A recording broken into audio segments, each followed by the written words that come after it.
Hello again to all of you. This is my second video for the same topic, iron. In my first video, I discussed about what is iron and which elements are going to possess which type of a charge upon them. In this video, I will make the topic iron more clear by taking few examples from both the sides, from the metals and the non-metal.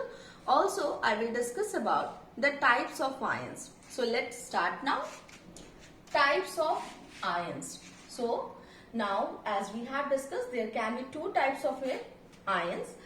Means the charges can be two, positive or negative.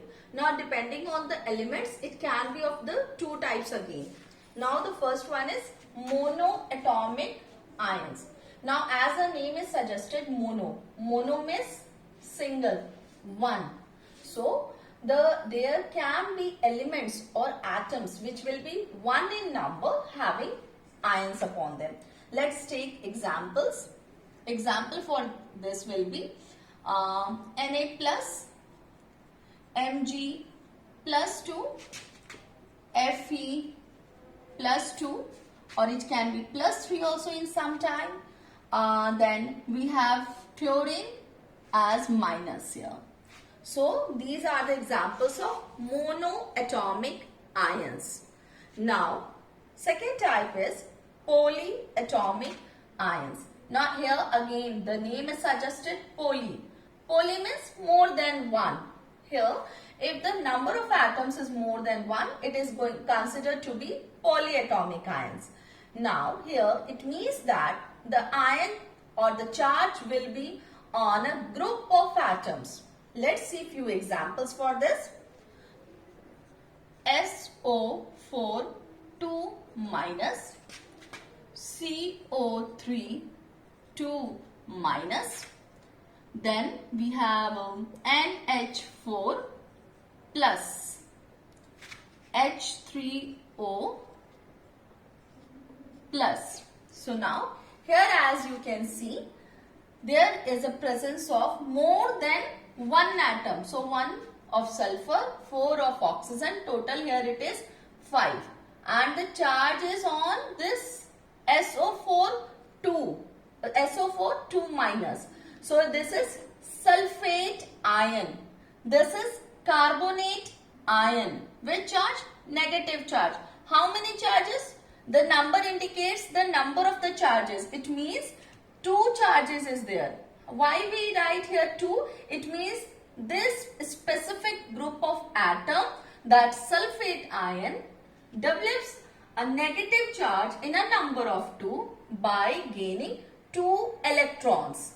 Actually this number indicates the loss or gain of electrons. Now same for the carbonate ion, NH4, this is ammonium ion. So here 1 plus means there is a loss of 1 electron only. H3O plus hydronium ion. So here it is loss of 1 ion.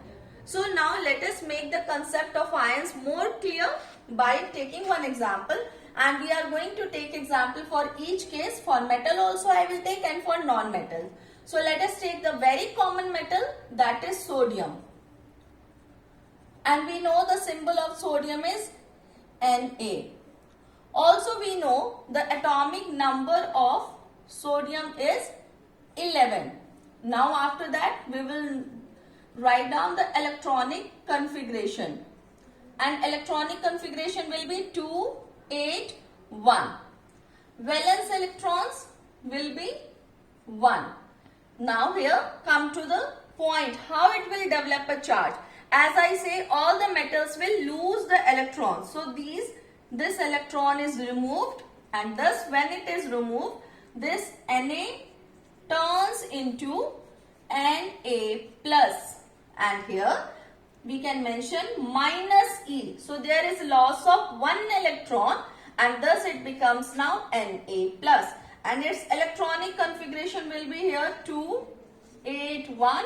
But for sodium ion, now this is no more sodium, now it has become sodium ion. So it will be 2, 8. Now here when you take out the atomic number 11, here atomic number is 10, which is nearby to neon. And neon means outermost 8, it is a stable one.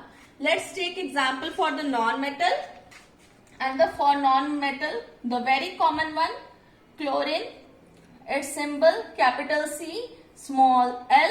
Now atomic number is 17, electronic configuration 2, 8, 7.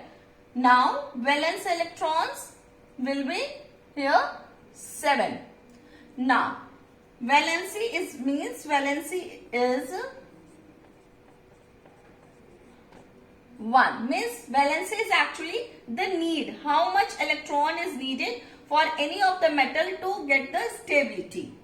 Now what will happen again, this required 1 electron, so it will take from any other. Suppose that chlorine take 1 electron and thus changes into Cl minus, configuration 287, configuration 288. Now here again 8, so this is this stable element. Now all this work of loss and gain is going on only for the purpose of getting this stability in the atmosphere.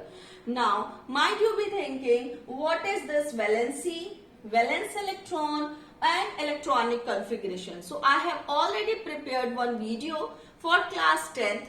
The topic is metals and non-metals. From there you can go through the video and find out what is valency, electronic configuration, valence electron and how to find them. I hope this is clear. That's all for today. Thank you.